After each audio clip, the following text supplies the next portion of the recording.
Voilà, pourquoi on cherche le Hametz? On veut brûler le Hametz. On veut brûler la logique. On veut brûler les limites, ce qui nous empêche de connaître Dieu, de nous rapprocher de Dieu. Parce que soi-disant, on n'est pas au niveau, ou bien on doit assumer certaines choses, etc. Donc on doit faire attention de pas trop. Comme des gens, des fois, on dit, c'est bien, monsieur Rabbin, c'est bien la religion, mais pas trop. Il faut pas trop. Qu'est-ce que ça veut dire trop? Qu'est-ce que ça veut dire la religion? Ça veut dire pas trop. Que toute la force de l'exil dans laquelle on se trouve, c'est uniquement à cause de cette logique-là des lois naturelles. Parce que quand se révèle la providence divine dans le monde, il n'y a plus d'obscurité du tout. Parce que la lumière, c'est Dieu lui-même. À ce moment-là, la nuit, elle va avoir la même lumière que le jour. Il n'y aura pas de nuit du tout. Elle va éclairer parce que la lune, elle va recevoir la lumière du soleil et il fera jour en pleine nuit.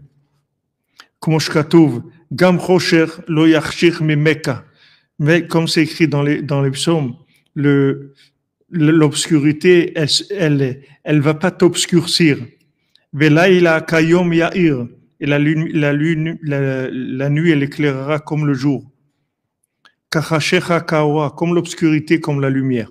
Comme ce sera dans le futur. C'est écrit dans Zecharia que il va arriver un moment où le soir, il va faire jour. Comme on demande dans le chant qu'on fait après la Haggadah, on demande à Hachem que tu éclaires comme le jour, que tu éclaires la nuit comme le jour, que tu transformes la nuit en jour.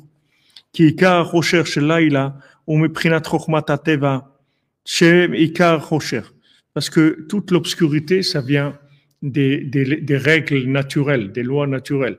Quand on croit que les lois naturelles, c'est elles qui dirigent, alors c'est le monde de l'obscurité. Parce que tu vas être complètement bloqué par des règles naturelles. Tu vas dire non, c'est pas possible, parce que 1 plus 1, ça fait 2, donc c'est pas possible. Mais si tu dis que 1 plus 1, ça fait 1, alors tout est possible. Tout est possible. Pour Hachem, tout est possible. C'est juste, il faut que tu vois ton degré de émouna, c'est tout. Mais selon ton degré de foi, tu peux t'engager dans des choses extraordinaires. Bien sûr, il faut avoir le degré de foi, parce que si quelqu'un n'a pas la foi, il est fou, c'est un fou. C'est de la folie, c'est pas de la foi. Mais chacun, selon sa foi, il a le droit de dépasser les lois naturelles. Il a le droit de dépasser les lois naturelles. Il a même une obligation. Si quelqu'un, par exemple, il travaille 8 heures par jour, au lieu de travailler 8 heures, il va travailler 7 heures. Il dit, voilà, moi, je peux me permettre de travailler 7 heures, parce que j'ai la émouna qu'Hachem, il va me donner la même bénédiction qu'il me donne en 8 heures, il va me la donner en 7 heures. Donc, je vais faire 1 heure d'Idbo des doutes, 1 heure des psaumes et tout. Je me prends 1 heure, c'est tout. J'ai décidé que je me prends 1 heure sur la journée. Il va faire toute la journée parce qu'il n'est pas au niveau, ni la moitié. Mais 1 heure, il va prendre sur son travail parce qu'il estime qu'il peut s'engager. C'est ça le but. Le but, c'est de complètement annuler toutes les règles. Mais il faut que ça soit fait dans les règles. C'est pas de la folie, parce que sinon on n'a rien fait. Si on a fait de la folie, on n'a rien fait. Voilà, maintenant on va compter le Homer chaque jour. 1, 2, 3. Chaque jour on va compter le Homer, jusqu'à arriver à la 50e porte. On va passer à la 50e porte. Le lendemain de Pessah, c'est pas la 50e porte. On y va. On y va. Le premier soir, on a reçu un peu de lumière de la 50e porte. Maintenant, on va bosser tous les jours. On va arriver. On ne peut pas aller directement là. Donc, le but, c'est vrai que c'est d'annuler complètement les règles naturelles, mais ça se fait de façon progressive. C'est-à-dire, on avance, on avance dans la foi, on voit que ça marche, on voit que Dieu nous aide. Allez, on avance encore un petit peu. C'est vrai, des fois, on a des épreuves où on perd la émouna complètement. Parce que maintenant, quand se révèle la providence divine, il n'y a plus d'obscurité. Qui a rocher, parce que toute l'obscurité, c'est uniquement les lois naturelles. Ve'emunat ha'ashgacha zeikara or. Et maintenant, la foi dans la providence, c'est ça la lumière. Balken alayla shel bdikat chametz.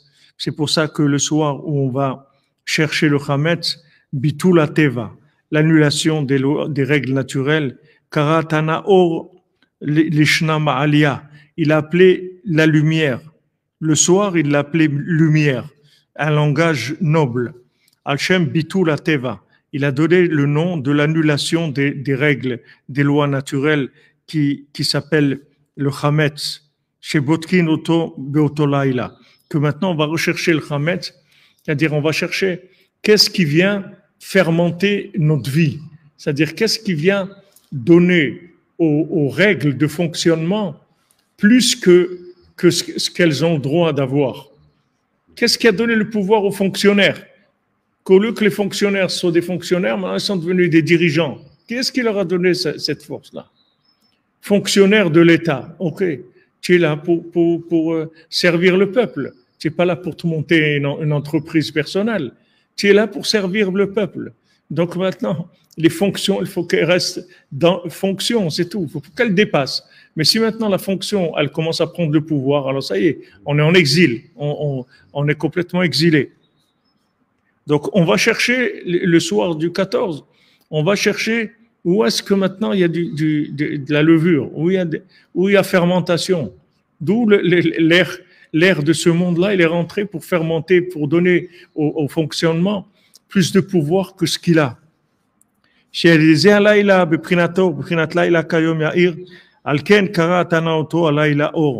Donc c'est pour ça que il l'a appelé cette nuit-là, il l'a appelé lumière, parce que c'est le fait que maintenant on va aller chercher la cause de l'obscurité. Pourquoi c'est obscur? Vous rentrez dans une pièce, il n'y a pas de lumière. Pourquoi il n'y a pas de lumière? Peut-être qu'il y a un plomb qui a sauté, qu'il y a un truc. On va chercher pourquoi il n'y a pas de lumière. Donc, le soir du 14, quand on va chercher le Hametz, on va chercher la cause. Pourquoi maintenant on est prisonnier des systèmes de fonctionnement? Pourquoi on est esclave du fonctionnement? Pourquoi on n'ose pas vivre avec la prière et la providence divine? Qu'est-ce qui fait ça? Où il se trouve ce Hametz chez nous? Et quand on va le chercher matériellement chez nous, alors avec ça, on va le chercher spirituellement aussi pour trouver dans notre vie qu'est-ce qui vient fermenter notre vie. C'est-à-dire qu'est-ce qui a donné, quand on a donné trop d'importance à de la logique. Elle a pris trop de place dans notre vie, jusqu'à nous bloquer complètement. C'est ça la définition de l'exil. L'exil, c'est le blocage par la logique. Combien de gens, vous leur dites, ils ont envie de venir habiter en Israël, mais leur logique, elle les empêche. Ils ne peuvent pas, parce que logiquement, ils sont soumis à des systèmes logiques qui disent que logiquement, ce n'est pas possible. Maintenant, si les gens ils savent déjà que la raison pourquoi ils n'avancent pas, c'est parce qu'ils sont prisonniers de la logique, ils vont commencer à chercher le Hametz. D'où ça vient ça? D'où ça vient que j'arrive pas à vivre ce que j'ai envie de vivre? J'ai envie de vivre des choses, j'arrive pas à les vivre. Pourquoi? Parce qu'il y a de la fermentation. Alors je vais chercher qu'est-ce qui fermente ma vie, c'est tout. Je vais demander à Hachem, qu'est-ce qui fermente ma vie? Je veux brûler le Hametz. Je veux enlever cette fermentation. Je veux me libérer. Je veux me libérer de cette logique-là. Rabbeinu libère de la logique. Rabbeinu l'amène l'absurde. Et quelqu'un, il a dit à Rabbeinu, il a dit, mais si on veut étudier toute la journée et tout, comment on va faire pour travailler et tout? On ne va pas avoir le temps de travailler. Et Rabbeinu dit alors. Il dit, mais si on ne travaille pas, on ne va pas de quoi de manger. Alors Rabbeinu dit, alors, si tu n'as pas de quoi manger? Il dit, on va mourir. Il dit, de toute façon, il faut mourir. Alors, qu'est-ce que ça change? C'est-à-dire, Rabbeinu l'a amené à l'absurde pour dire, qu'est-ce que tu crois? Que ta logique, où elle va? Elle ne vaut rien du tout, ta logique. C'est juste, elle est accompagnatrice, c'est tout. Elle t'aide jusqu'à que tu arrives à évoluer dans le contact et la confiance en Dieu, c'est tout. Comme tu as un vélo, on te met des stabilisateurs pour que tu apprennes à faire du vélo, c'est tout. Et un jour, tu vas les enlever, c'est tout. Un vélo, c'est pas fait pour fonctionner avec des stabilisateurs. Tu vas les enlever un jour. Ce monde, c'est pareil. Tu commences avec un peu du fonctionnement, un peu de logique, un peu de loi naturelle et un peu de prière, un peu de foi. Et tu développes, tu avances, tu développes la foi. Et à chaque fois, la foi, elle doit détruire une partie du voile du fonctionnement des lois naturelles. Et on voit, alors quand tu vois, quand il y a un dévoilement, tu vois, waouh, Hachem, il t'a envoyé un truc et tout, ça te donne plus confiance. Tu vas prier plus, tu vas avancer. C'est comme ça qu'on avance. Ouais, c'est des systèmes. Mais les systèmes, ils existent parce qu'on a confiance en eux, c'est tout. Mais si on n'a pas confiance en eux, les systèmes, ils n'existent pas. Les systèmes, ils sont là pour servir le peuple. Mais comme aujourd'hui, c'est pas le cas. Pas besoin de s'investir là-dedans. Il faut mieux s'investir dans la prière et le système. On l'utilise parce qu'on est obligé. On vit dans un système de cause à effet. On est obligé d'utiliser, mais c'est des systèmes de fonctionnement. Il n'y a pas de pouvoir. C'est juste fonctionnel, c'est tout. Ça n'a aucun pouvoir.